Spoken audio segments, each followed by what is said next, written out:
Nitong Lunes ng gabi March 4 ay naganap na nga ang unang gabi ng lamay para sa yumaong aktres na si Jacqueline Jose. Pumanaw ang batikang aktres nitong Sabado ng umaga ng March 2 kung saan ay natagpuan ang kanyang wala ng buhay na katawan sa kanya mismong tahanan sa Quezon City. Ang sanhi ng kanyang biglaang pagpanaw ay ang myocardial infarction o atake sa puso na kinumpirma mismo ng kanyang anak na si Andy Eigenman sa publiko. Samantala, kagabi ay naganap na nga ang unang gabi ng lamay ng batikang aktres na si Jacqueline Jose.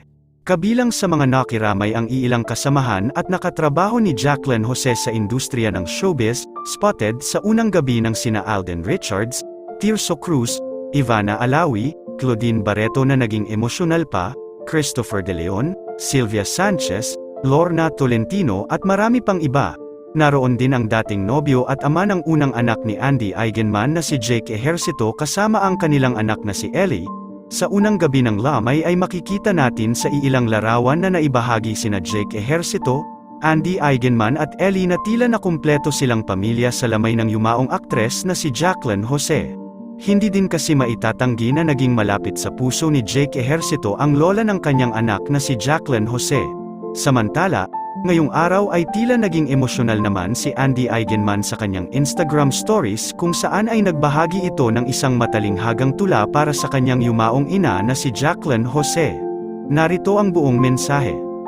Ika'y nasa araw, sa ulan at sa hangin na aking nilalasap, umaawit ng kantang puno ng pag-asa at ligaya. Wala na ang sakit, wala na ang takot, makikita-kita sa mga ulap, maririnig ang iyong mga bulong ng pagmamahal, magkikita din tayong muli. Sa ngayon ay didinggin ko muna ang iyong awit.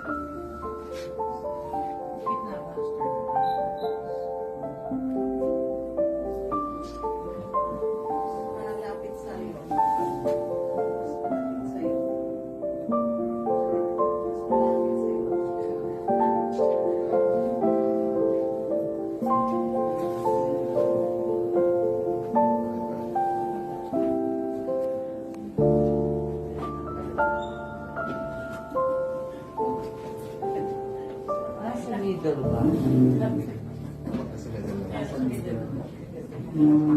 pa paayos lang ako. Bago sa